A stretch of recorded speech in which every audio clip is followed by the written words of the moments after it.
आज का टॉपिक है refraction of light through a prism. ये प्रिज्म होता है, ठीक है। A prism is a homogeneous transparent refracting medium bounded at least two non-parallel surfaces inclined at some angle. हाँ, पैरेलल तो होती है ना, बिल्कुल स्ट्रेट ऐसे पैरेलल, ठीक है। ये नॉन पैरेलल है, inclined at a certain angle. ये एंगल है, ठीक है, इस तरह से इंक्लाइंड है, इस तरह से लाइक दिस, ठीक है, ये एंगल है, ठीक है जी। Next, A commonly used prism is shown in figure 6a. The two non-parallel plane surfaces participating in the refraction of light are called refracting surfaces. हाँ, इनको रिफ्रैक्टिंग सर्फेसिस कहते हैं। The angle between two non-parallel refracting surfaces is called angle of prism or refracting angle. It is noted by A. हाँ, ये angle of prism भी कह लेते हैं और इसको ए नाम रख दिया है। Refraction of light through a glass prism. Let ABC be a glass prism having angle of prism A. When incident ray PQ strikes the face AB of the glass prism, it is refracted along QR. ठीक है, आगे। The refracted ray QR suffers refraction when the strikes the face AC of the prism. After refraction, it emerges out of the prism and travels along RS. The ray RS is called emergent ray. The emergent ray produced backward intersects in the incident ray parallel to the point M. The angle between the direction of incident ray and direction of the emergent ray is called angle of deviation. It is noted by D. अब यहाँ देखो, ये है जो P Q, ये incident ray है, arrow ऐसे पड़ा हुआ है, ठीक है। और ये फेस इसका ए बी फेस पे इंसिडेंट रे है, यहाँ स्ट्राइक हो रही है। ये उसके बाद ये जानी तो ऐसे चाहिए, लेकिन ये रिफ्रैक्शन हो रही है। रिफ्रैक्शन मतलब ये इस साइड पे थोड़ी बेंड हो रही है, ठीक है ना। ये नॉर्मल है, ये it's bending towards this side, so ये रिफ्रैक्टेड रे है, ठीक है। ये एरो पड़ा हुआ है और ये कौन से फेस पे, ये ए सी फेस पे स्ट्राइक हो रही है। Now after striking here it's going towards this, R S ray बन गई है। ये इमर्जेंट रे होती है, ठीक है। इमर्जेंट रे जो है ये यहाँ पे इस रे के साथ ये डी बना रहा है। डी क्या है, एंगल ऑफ डेविएशन, ठीक है बेटे। Next is dispersion of white light by the glass prism. हाँ जी, यहाँ से read करो। When white light passes through a glass prism, we get band of 7 colors on white screen as shown in figure 8. The colors obtained on the screen are violet, indigo, blue, green, yellow, orange, and red. The sequence of these colors can be remembered as Vibgyor. From this observation, we can conclude that white light is a mixture of 7 colors. The phenomena of splitting white light into 7 colors is known as dispersion. हाँ, हमेशा prism का ये काम होता है। Prism के through अगर white light यहाँ पे स्ट्राइक हो रही है तो ये 7 कलर्स एमिट करेगी। तो ये हमें याद रखना चाहिए। विबग्योर याद रख लेंगे तो पता चलता है ये वॉयलेट है, इंडिगो है, ब्लू है, and then green, yellow, orange and red, ये सारी ये कलर्स निकलते हैं। और ये वाइट लाइट के ही आगे चल के ये सारे हैं, और इसको क्या कहते हैं, डिस्पर्शन। डिस्पर्स हो गई ये वाइट लाइट, डिस्पर्स होगी इनटू दीज मैनी कलर्स, ठीक है। और ये प्रिज्म का काम है, ठीक है जी। Next definition. Definition of dispersion of light. The phenomena of separating white light into its constituent colors, 7 colors, when it passes through a glass prism is called dispersion of white light. हाँ, ये वही चीज़ है जो मैंने ऊपर बता दी आपको। White light अगर 7 कलर्स एमिट कर रही है, ठीक है, उसमें डिस्पर्स हो रही है, तो स्प्लिट कर रही है 7 कलर्स, तो इसको डिस्पर्शन कहते हैं वाइट लाइट का। Composition of white light. White light is a mixture of 7 colors: violet, indigo, blue, green, yellow, orange, and red. Every color has own characteristics wavelength. Different colors with their wavelengths are given in table 1. हाँ, इनकी wavelength अलग है, तभी तो ये अलग अलग दिख रही हैं, ठीक है।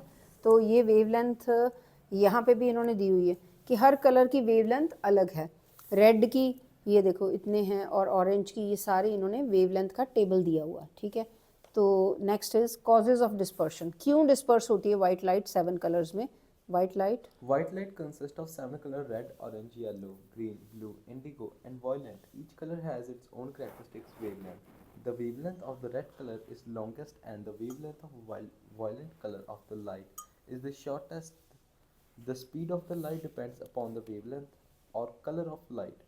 If wavelength of a color is large, the speed of light is also large. Thus, each हाँ, color अब of ये light देखो, ये इतना समझ लो पहले कि सबसे पहले तो ये हर कलर की, क्योंकि वाइट लाइट 7 में स्प्लिट हो रही है, हर कलर की वेवलेंथ अलग है। तो वेवलेंथ के ऊपर ही उसका कलर डिपेंड कर रहा है, और रेड कलर की वेवलेंथ सबसे ज़्यादा है, ठीक है, रेड कलर सबसे ऊपर था ना, ये विबग्योर में सबसे ऊपर रेड है, तो ये इसकी लॉन्गेस्ट है ये वेवलेंथ, और वॉयलेट की जो है वो शॉर्टेस्ट है, ठीक है, वॉयलेट से स्टार्ट करते हैं ना, वॉयलेट, तो ये शॉर्टेस्ट है।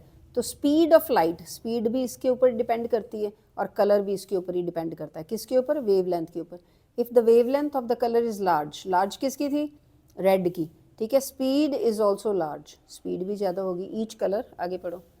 The each color of light travels with different speeds in a given medium.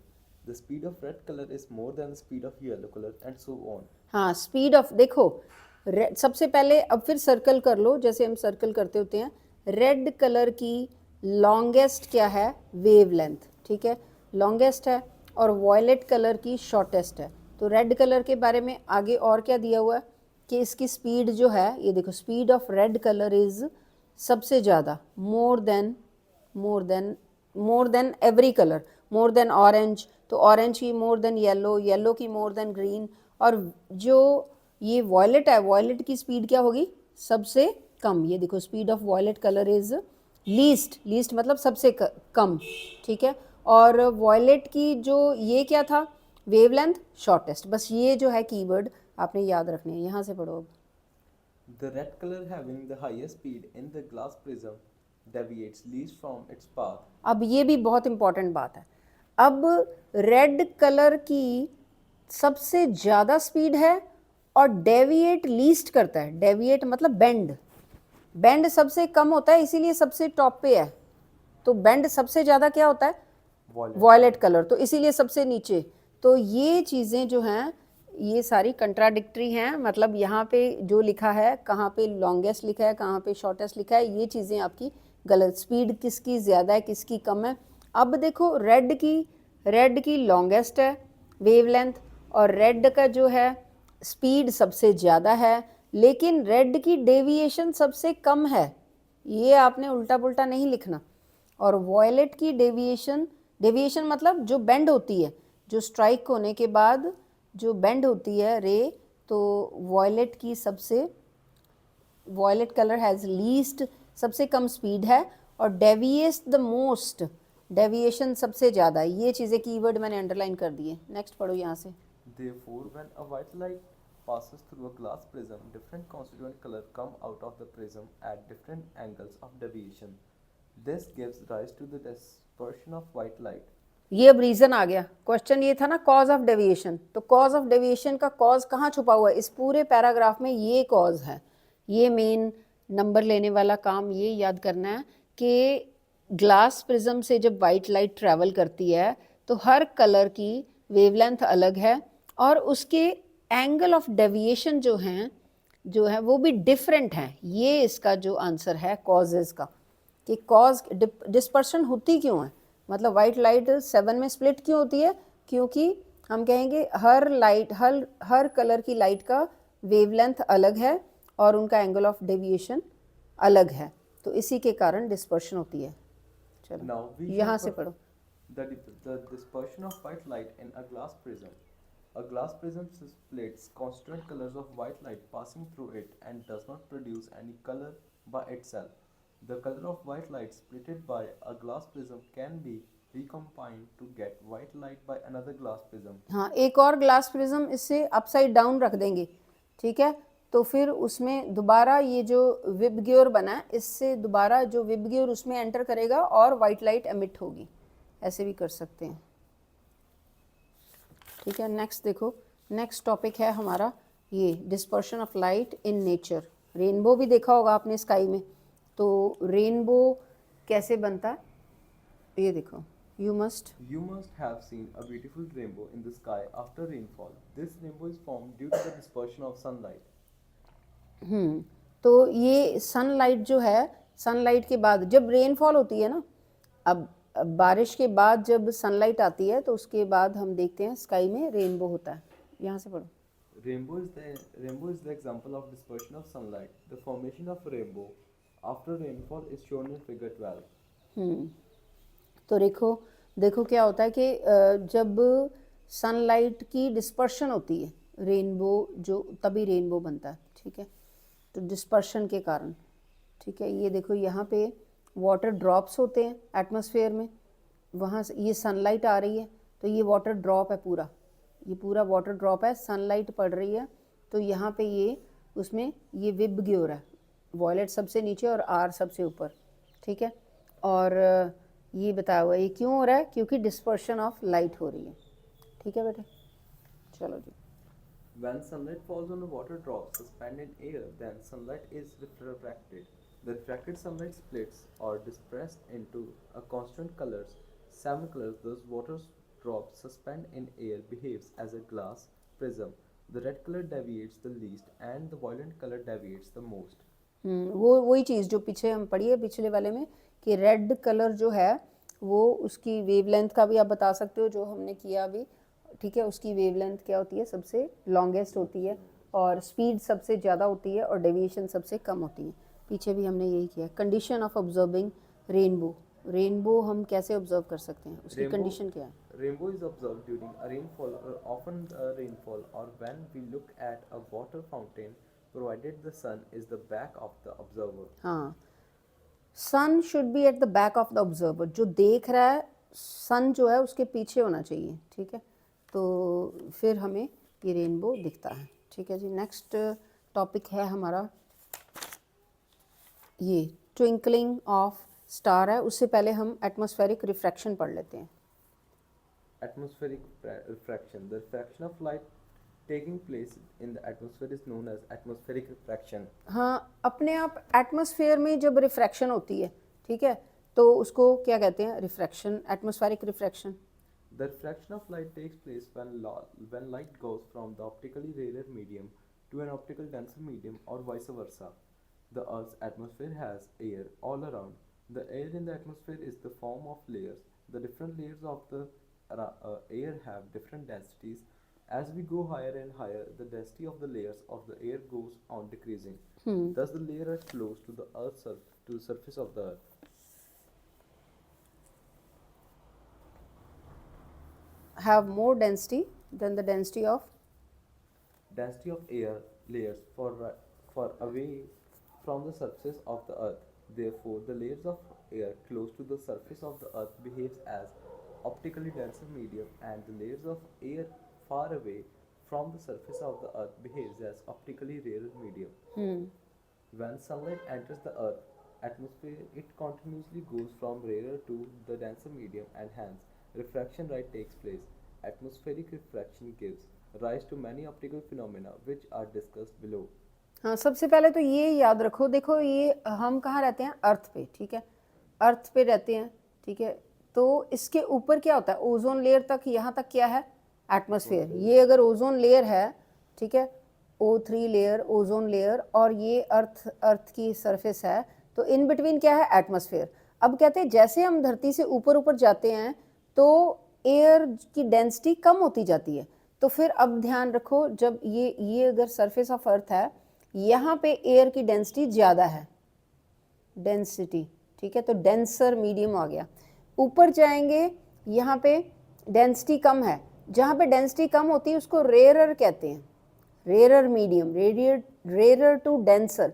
तो जब सनलाइट जो जाती है, सन ऊपर सन है, ठीक है, सनलाइट धरती के ऊपर जो एटमॉस्फेयर के सबसे ऊपर डेंसिटी कम है, हवा कम होती है।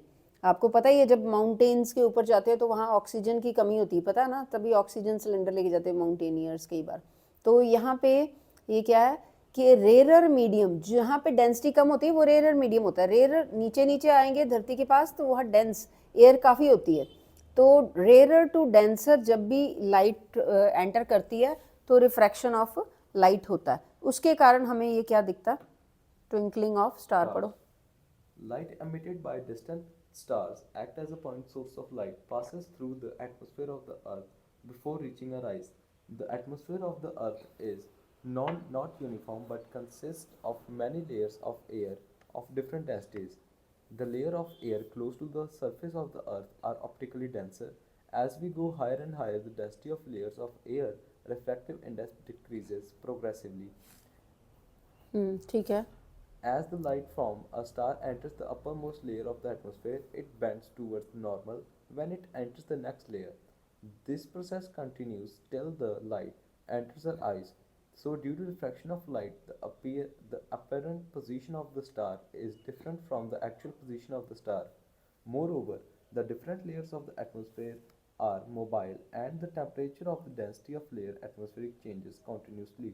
Hence, the apparent position of the brightness of the star changes continuously. The continuation change in the apparent position of the star leads to twinkling of star. तो ट्विंकलिंग ऑफ स्टार हमें ये stars जो है twinkle होते क्यों दिखाई देते हैं? ट्विंकल मतलब कभी हमें लगता है जग रहे हैं, कभी बुझ रहे हैं, तो ये क्यों लगता है? क्योंकि यही कारण है जो ऊपर हमने कहा है कि एटमॉस्फेयर में रिफ्रैक्शन हो रही है।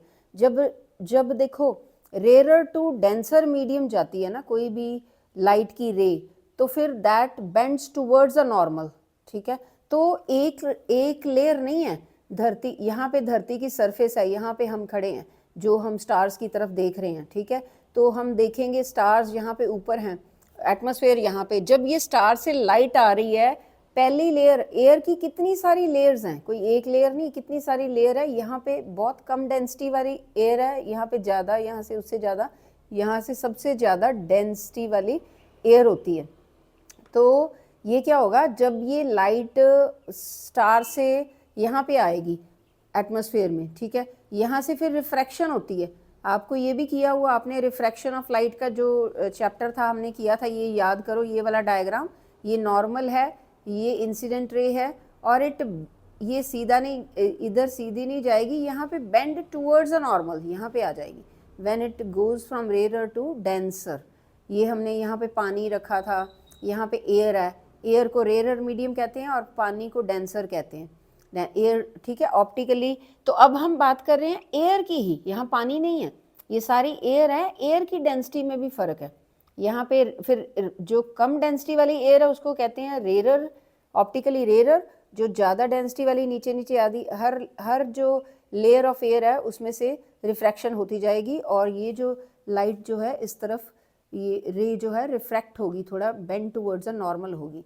तो एक्चुअल जहाँ पे स्टार होगा वो हमें नहीं दिखेगा, हमें दिखेगा कहीं और दिखेगा कभी, ठीक है? एक्चुअल पोजीशन ऑफ स्टार हमें मतलब अपैरेंट हमें लग रही है कि कहीं और है, ठीक है? तो इसीलिए वो लगता है कभी जलता कभी बुझता, इस तरह से ट्विंकलिंग दिखाई देती है। तो उसका कारण क्या है?